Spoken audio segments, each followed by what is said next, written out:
আকাশ থেকে পড়ল আজব বস্তু। পৃথিবী ধ্বংসের আলামত ভাবছে কেনিয়ার গ্রামবাসী। চলুন জেনে নেওয়া যাক। 30 ডিসেম্বর কেনিয়ার মাকুয়েনি কাউন্টির মুকু গ্রামের বাসিন্দারা চমকে উঠল বিকট এক শব্দে। আকাশ থেকে পড়েছে 2 মিটার ব্যাসের একটি ধাতব বস্তু।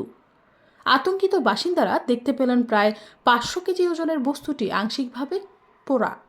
ঘটনাস্থলটি নাইরোবি ও মোম্বাসার মাঝামাঝি স্থানে। সৌভাগ্যবশত বস্তুটি কোনো বাড়ি বা মানুষের উপর পড়েনি, তবে অপ্রত্যাশিত এই ঘটনায় গ্রামবাসীর আতঙ্ক এখনও কাটেনি। তাদের কেউ কেউ মনে করছেন এটি পৃথিবীর ধ্বংসের ইঙ্গিত, কেউ ধারণা করছেন আকাশ থেকে পাঠানো আশীর্বাদ। কেনিয়ার স্পেস এজেন্সি জানিয়েছে বস্তুটি সম্ভবত একটি রকেটের সেপারেশন রিং, যা রকেট উৎক্ষেপণের সময় ব্যবহৃত হয়।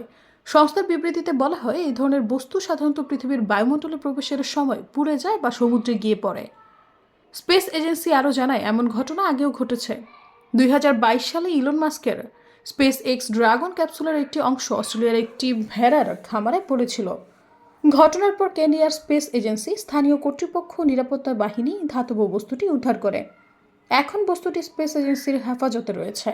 ওটার পরিচয় জানার জন্য তদন্ত চালাচ্ছে এজেন্সি। প্রত্যক্ষদর্শীরা স্থানীয় সংবাদ মাধ্যম টুকুকে জানায়, আমরা দৈনন্দিন কাজ করছিলাম, হঠাৎ বিকট একটি শব্দ শুনি।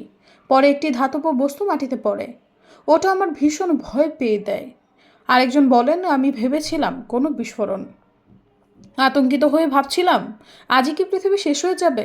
আরও একজন বলল, যদি এটি কারো বাড়ির উপর পড়তো তবে কি হতো?